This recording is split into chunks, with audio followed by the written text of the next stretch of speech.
Not surprisingly, the Queen much dislikes talking in public about family troubles. But when there are public troubles, she's quick to speak out. She's no great orator, but sometimes the blandness actually helps. Last July, London's tubes and buses were hit by terrorist bombs. I want to express my admiration for the people of our capital city who, in the aftermath of yesterday's bombings, are calmly determined to resume their normal lives.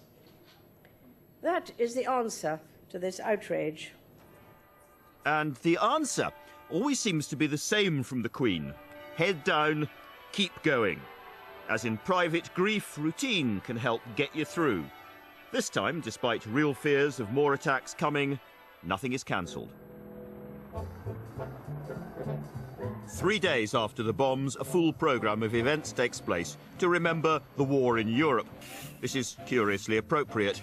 2,000 wartime veterans, the Queen's generation, men and women who often share her phlegmatic instincts, have been invited to Buckingham Palace, where they may well be meeting up for the very last time. It's a big honour for anyone to visit the palace, but the veterans especially are very, very excited about it. Some of them have actually had 2 weeks holiday. They spent last week in Portsmouth doing all the events down there, and they spent this week up in London. So they've actually booked a full 2-week holiday, and they're living around the whole thing. So this is the final day, obviously, and it's a bit of a crescendo for them, and they're really looking forward to it. Modern Britain is apt to elbow its veterans to the sidelines. There's no elbowing here.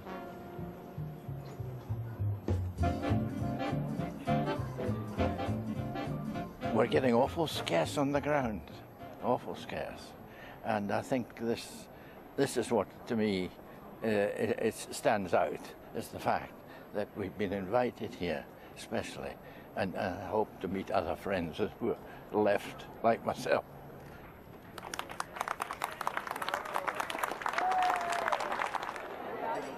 "60 years ago, I didn't expect to be here. I was at Dunkirk Beaches. I'm 84. I probably haven't got a lot of life left in me yet, but on the other hand, I'll never forget today until my dying day. I wish my wife was here to see it.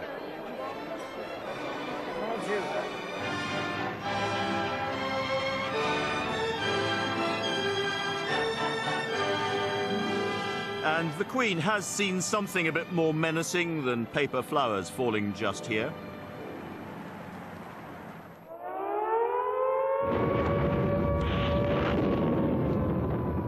In 1939, on the outbreak of the war, it was suggested that the Princesses Elizabeth and Margaret should be evacuated quickly to Canada or North America. Queen Elizabeth, her mother, said, "I should die if I had to leave. The children won't go without me. I won't leave the King, and the King will never leave."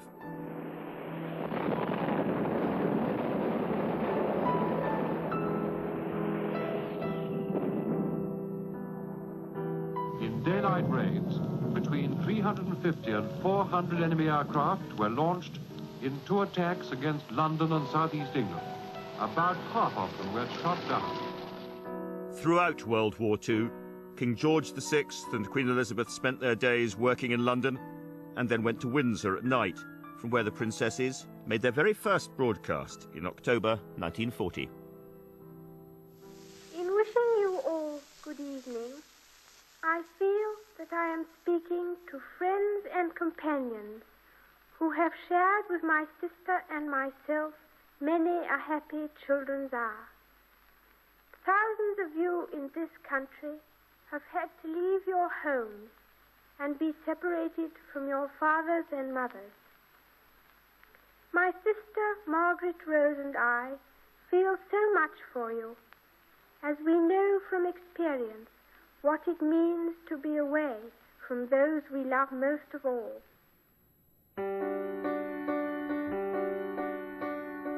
2 years later, 16-year-old Princess Elizabeth joined the war effort as a member of the Auxiliary Territorial Service. She then hadn't, of course, mixed with anybody at all, let alone, we were quite old compared to her. I think we were all, roughly speaking, 5 years older. It must have been very different for her to suddenly tip up with 11 other women she'd never set eyes on. She was very natural, very nice, and obviously had a great sense of humour. Anybody made a funny remark, she was quick to have a look round to see what it was about, you know. She did change wheels and strip down engines and do all the things that we had to do. Yes, she did. And when the King and Queen Mother came over, she was doing it to show them that she did it. She did what we were all doing. You must realise that women were really not in the forces at all in those days. No, I think joining us was quite something revolutionary, to suddenly be taken from school and to be thrown to us. And she really handled herself so well. Buckingham Palace itself was bombed no fewer than 9 times, and the Queen remembers the damage vividly. She's got a sharp memory, as becomes clear when she's presented with a statue made from the debris of a British fighter which had crashed nearby. This is the project to recover the remains of the Hurricane crash just down the road, the one that famously ran the German bomber over London and down Britain in September. It was on that same day the damage was done to the front of the palace, which I'm sure is very familiar. Yeah, but that was another one. That was out of the goal. The one which formed the forecourt. And out here. Yes. It missed all bits of the... Yes, but it was that, yeah. They were here? Very fortunate. Yes, they were here, yes. Well, it is. It's cleaned up in a remarkably good way, really, considering. I thought it ended up in the library. Good. Come back to an appropriate host. Thank you, Mark. Very much. Thank you very much, Mark. Thanks, sir.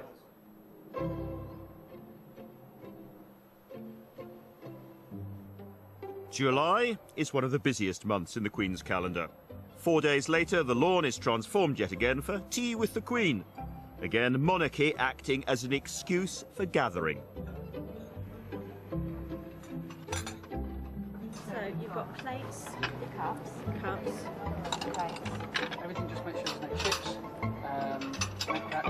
If you think the nation is a family, then these are its family summer Barbies. Though, again, calling this a family party is like calling Buckingham Palace a maisonette. In this 1 month, the Queen plays host to 48,000 garden party guests in London and Scotland.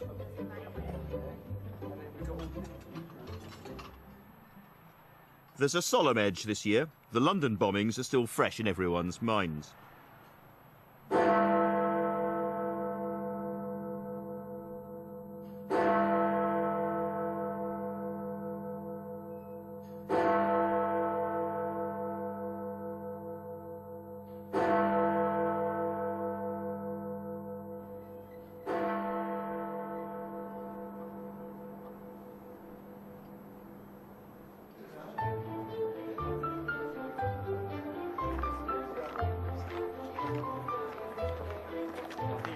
Garden parties probably started in the 1860s, when Queen Victoria, we know, held garden parties, and they have changed very little since then.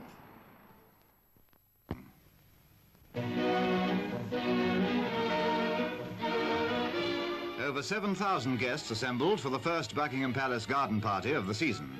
It was a glittering social occasion during which many people were presented. The Queen, who was wearing a dress of white silk shantung with a design of moss roses, later mingled with her guests, as did the other members of the royal family.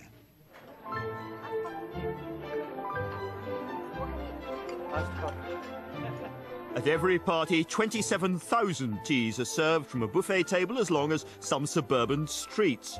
It's a finely tuned affair taking place between 4 and 6 o'clock on the dot. But who's invited and why?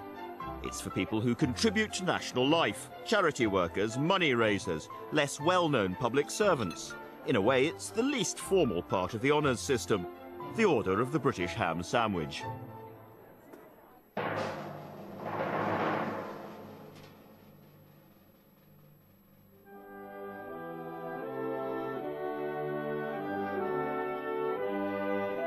It's one of those opportunities. If you get, you know, an invitation to go to the Queen's garden party, you just don't say no, do you? Well, I didn't think it would be this busy at first, or this type of atmosphere. I think it's very lively, actually, and a lot more laid back than I expected. I was expecting it to be really posh, and I didn't know if I'd be, you know, dressed up enough for it, really. Yeah, it's been very special for me. My mum has told everybody because back in Wales is a big thing.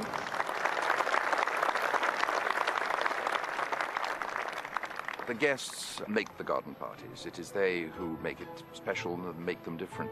Luckily, few incidents. We've had our streaker, but everybody has a streaker from time to time. I suppose the worst incident we had was during a thunderstorm when guests took shelter under the trees. One tree was struck by lightning, and 3 girls who were sheltering underneath it were unhurt but shocked, but their tights had melted.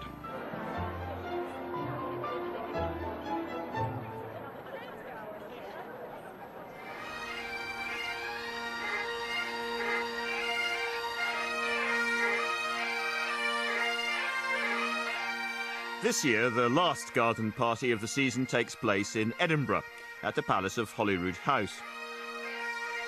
Scotland's one of the few places where the Queen enjoys complete privacy at Balmoral, though today at Holyrood House, duty calls.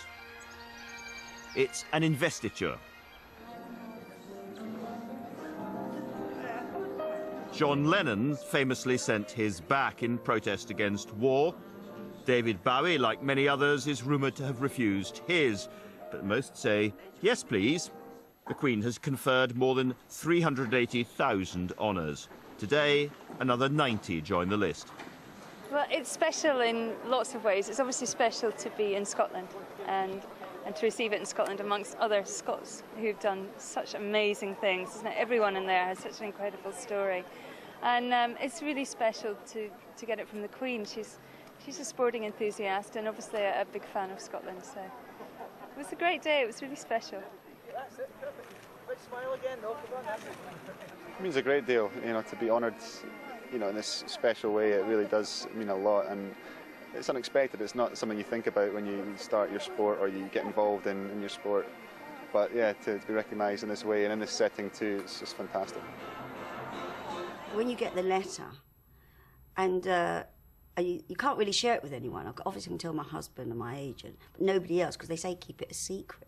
It comes from the Prime Minister's office, and it says, it's that wonderful phrase that you, well, I'm probably paraphrasing it slightly wrong, but I do remember, I have it in mind to recommend to Her Majesty the Queen that you be made a member of the most excellent order of the British Empire. So it was just me and Shirley, my dog, in the house, so I sat and told her. And it's terrible because you're so thrilled, you're so proud, and you're bursting to tell someone, and of course you can't. And then, of course, there's rather a prosaic part of it. You turn over the letter, there's another piece of paper, and it says tick box. Yes, I accept. No, I decline. Well, I didn't think long before I ticked the box to say yes. And then you send it off. And then, of course, your mind whirs about all this. And the words keep going through your head. I have it in mind to recommend to Her Majesty the Queen. And then you play out these scenes with the Prime Minister going down his list in front of the Queen and saying, Alan Titchmarsh. And she said, oh, I don't think so. I mean, I was nervous. Yet you always are when you meet the Queen and Royal. You get the stomach turns over. And there was all these people, but they were so very nervous. And one came up and said, oh, I don't know how to curtsy. And I literally, this is no lie, I was in the ladies and a few of them followed on. I said, come on girls, anybody want lessons in curtsies? Her Majesty said to me, she said, oh, I understand you're in a soap. And I said, yes, ma'am, EastEnders. I said, and you know, you talk absolute rubbish because you're so overcome with the moment. And I said, but I don't think you'd like it. It can be depressing. But it sells well abroad, brings in lots of revenue for the country. Oh, good, she said, I'm pleased about that. Aftermath of yesterday's bombings are calmly determined to resume their normal lives. That is the answer to this outrage. And the answer always seems to be the same from the Queen. Head down, keep going. As in private grief, routine can help get you through. This time, despite real fears of more attacks coming, nothing is cancelled. 3 days after the bombs, a full programme of events takes place to remember the war in Europe. This is curiously appropriate. 2,000 wartime veterans, the Queen's generation, men and women, who often share her phlegmatic instincts, have been invited to Buckingham Palace, where they may well be meeting up for the very last time. It's a big honour for anyone to visit the palace, but the veterans especially are very, very excited about it. Some of them have actually had 2 weeks holiday. They spent last week in Portsmouth doing all the events down there, and they spent this week up in London. So they've actually booked a full 2-week holiday, and they're living around the whole thing. So this is the final day, obviously, and it's a bit of a crescendo for them, and they're really looking forward to it. Modern Britain is apt to elbow its veterans to the sidelines. There's no elbowing here.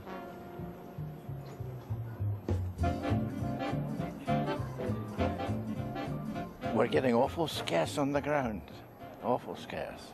And I think this is what, to me, it stands out, is the fact that we've been invited here, especially, and I hope to meet other friends who are left, like myself. –